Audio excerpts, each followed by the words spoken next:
belajar tentang pendidikan kewarganegaraan. Kalau sebelumnya ya, ini karena memang pertemuan kedua ya. Kemarin kita sudah kontrak belajar. Nah, hari ini kita akan melanjutkan perkuliahan kita dengan materi, fungsi, tujuan dan hakikat kewarganegaraan. Oke, saya akan absen ya untuk pertemuan kedua ini sebelum kita melanjutkan karena mungkin kita baru awal-awal ya 2 pertemuan ya, jadi mau sambil kenalan namanya siapa ya. Oke, jadi nanti sambil absen ke depannya kita akan sambil kenalan, jadi kenalannya itu berlanjut. Untuk absen yang kali ini saya akan panggil namanya dan jawab dengan makanan kesukaannya. Oke, yang pertama Ayu. Bakso. Wow, siapa yang gak suka bakso ya? Anggi? Seblak. Genzi sekali. Nah, oke. Jadi ya pendidikan kewarganegaraan. Kalau di semester sebelumnya ya kita itu belajar tentang konsep kewarganegaraan ya, apa aja yang dipelajari. Nah, kalau di mata kuliah ini kita sudah mulai masuk ke kita sebagai guru, bagaimana cara mengajarkannya. Nah, yang akan kita pelajari adalah nanti kalian bisa mampu ya menjelaskan sebenarnya untuk apa kewarganegaraan ini dipelajari oleh anak SD. Itu yang pertama. Yang kedua nanti bagaimana kita sebagai seorang calon guru, tuntutan pedagogisnya itu bagaimana, gitu ya. Konten yang diajari kepada siswanya apa dan kemampuan apa yang kita pelajari, gitu ya. Kemampuan apa yang harus kita miliki untuk bisa menyampaikan ilmu tadi. Oke. Berkaitan dengan kewarganegaraan. Nah, kewarganegaraan ini kan dia mempelajari tentang apa? Ada yang tahu? Kewarganegaraan yang dipelajari itu apa? Undang-undang. Kemudian Pancasila. Kemudian dan kewarganegaraan. Karakter siswa nggak? Iya. Karakter siswa. Jadi bagaimana karakter seorang siswa mulai dari SD, SMP dan sampai dia menjadi dewasa itu dipenuhinya atau dipelajarinya di kewarganegaraan. Ada nggak dalam Islam yang dia itu mempelajari tentang akhlak atau menginstruksikan atau mengajarkan tentang akhlak dalam Islam? Ada yang tahu? Hadis tentang akhlak. Innama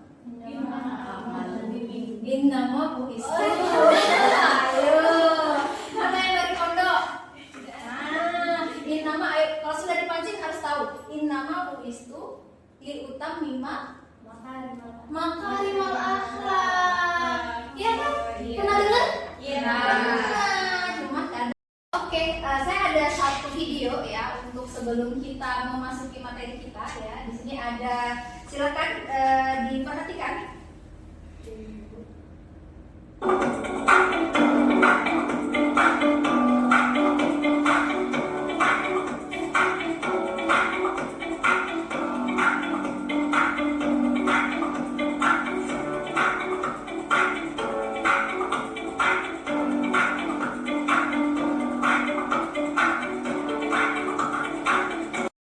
Dari video tadi ya, jadi menjadi warga negara yang baik itu harusnya seperti apa? Ada yang bisa jawab? Membayar pajak, Bu. Membayar pajak, terus apa lagi? Mematuhi lalu lintas. Mematuhi lalu lintas. Kalau di pendidikan tuh kayak upacara bendera. Upacara bendera kebangsaan ya, upacara kebangsaan. Oke, ya bagus. Jadi sebenarnya ini yang namanya kewarganegaraan itu tetap menjadi warga negara yang baik itu salah satunya bayar pajak, lalu lintas, taat peraturan, ya, mendapatkan hak dan kewajiban. Jangan lupa ya, kita sebagai rakyat itu ada haknya dan ada kewajibannya, tidak buang sampah dan seterusnya. Itu yang nantinya akan kita ajarkan kepada siswa. Gimana caranya? Nah, nanti kita akan pelajari ya. Coba praktekkan gimana caranya untuk mengukur kejujuran, toleransi dan seterusnya, gitu ya. Oke, kita akan bagi kelompok ya sebelum kita langsung praktek ya tentang bagaimana nantinya mengekspresikan ataupun merefleksikan apa-apa yang harus kita ungkapkan, gitu ya. Untuk bagi kelompok kita akan bergame sebentar. Tahu games lagu Kepala Pundak Lutut Kaki? Tahu.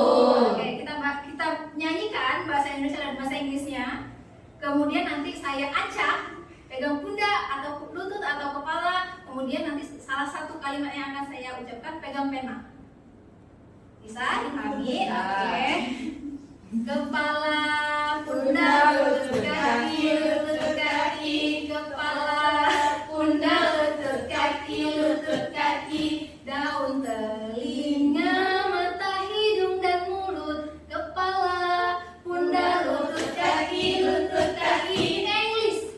Head, shoulder, knees and toes, head, shoulder, knees and toes, and eyes and ear and mouth and nose.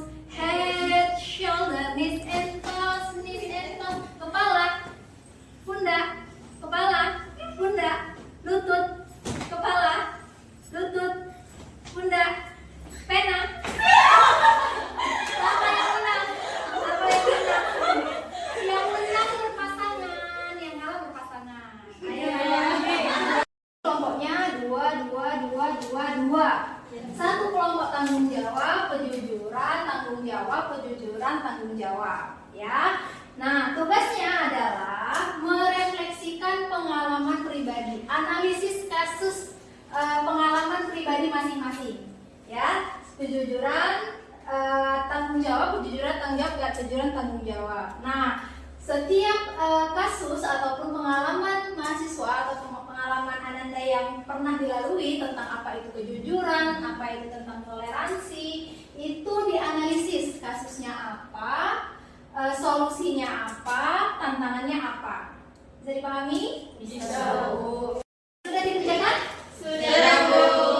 Oke, siapa kelompok ini dulu, kelompok 1. Silakan disampaikan pengalamannya tentang apa, kejujuran ya? Iya, Bu, tentang kejujuran. Pengalamannya itu tentang kejujuran. Waktu itu disuruh membeli tepung di warung. Itu kan duitnya itu pas situasinya tuh duitnya dipasin gitu kan. Ada lebihnya gitu nah, Bu. Nah, kali ini pengen beli es krim tapi belum ada, ngomong sama orang tua gitu.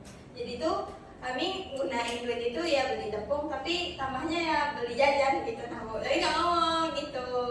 Jadi sampai rumah itu ditanya, kok ini duitnya itu kok sisanya nggak ada gitu. Nah, kami bilang lah kami beli.